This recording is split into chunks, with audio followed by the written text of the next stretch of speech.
NHL mock draft season is upon us, and it is full of wild predictions. Many of those will leave you scratching your head. But then when the NHL draft rolls around and teams select certain players at certain spots, and it still leaves you scratching your head, you got to ask the big question: how accurate are NHL general managers and scouts? Hey everybody, welcome into Clearing the Benches, your one-stop shop for hockey content. If you go ahead and hit your subscription button right now, you'll be sure to be in on all of our future videos.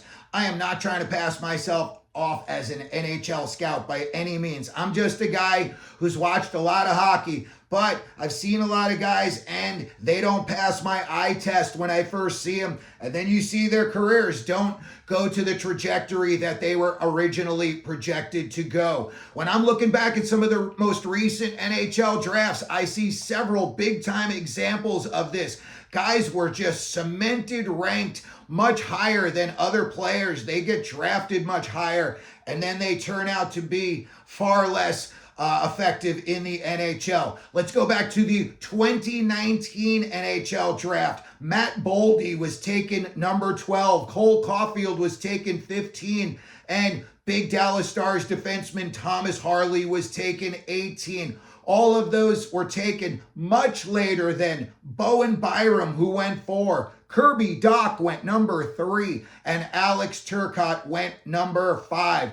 If you were to say, those were flipped back at the draft, I could say, all right, that makes sense. But looking at it now, when they do redrafts, it certainly does not make any sense. The next year was even a bigger example. 2020, Alexis Lafreniere. Everybody had him as the consensus number 1. But, that's just the general public and a lot of these NHL insiders. NHL scouts and GMs have hundreds of hours of time that they're watching tape on these guys, and they should be able to pick up the little things that are going to make a guy like Tim Stützle or Seth Jarvis better than Alexis Lafreniere when they get to the NHL level. Lafreniere went number 1 2020, Stützle number 3, Lucas Raymond 4, Marco Rossi 9, and Seth Jarvis number 13. All of them, in my opinion, better NHL career so far than Lafreniere. The next year, an even bigger example, everybody was pounding the table about Owen Power out of Michigan. He's the next big thing. Number 1 overall. In his first full 3 seasons in Buffalo, he's got a total of 19 goals. He's not such a defensive shutdown guy that you're hearing people talk about, his defensive prowess, that's for sure. And now when we look again, he was cemented at number 1 for a while. William Eklund went number 7. Dylan Guenther went number 9. He's going to be a 50-goal scorer in the NHL. Matt Coronado is a do-it-all guy for Calgary. He went 13, and an NHL sniper, Wyatt Johnston, went 23rd, significantly later than Power did at number 1.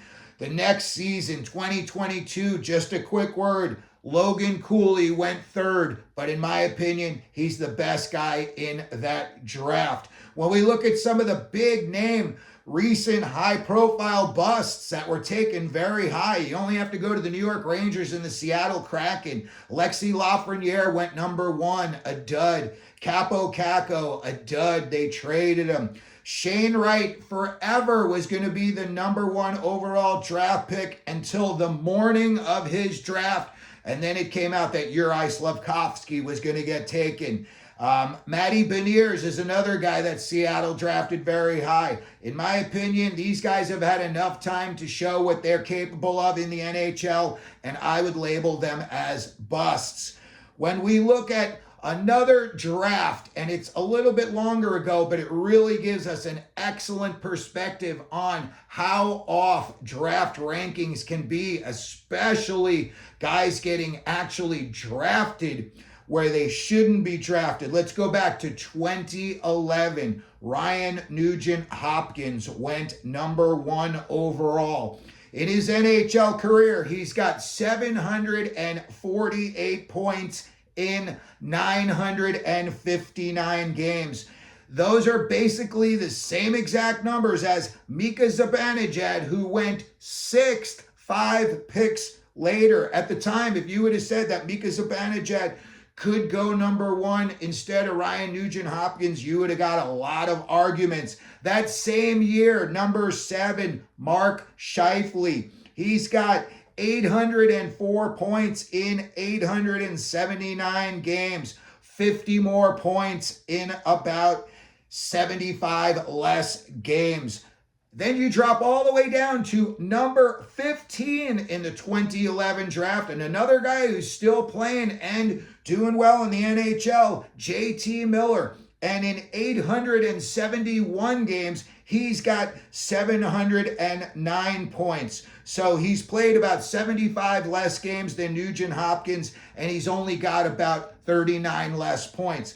So when we look at all of these, consensus number 1 overall, and I know this year Matthew Schaefer is an awesome hockey player, but everyone's got Michael Misa penciled in at number 2. Most guys have it written down in magic marker. They think it is a for sure thing that the San Jose Sharks are going to take Michael Misa. In my opinion, I don't think so. But anyway, that's going to do it for today's video. How accurate are NHL GMs and scouts? We see a lot of guys get drafted and they don't pan out to be what their NHL projections were. Let me know what you think down in the comments section. If you could, please hit your like button. Don't forget to subscribe. And as we always do here at Clearing the Benches, let them know you're out there.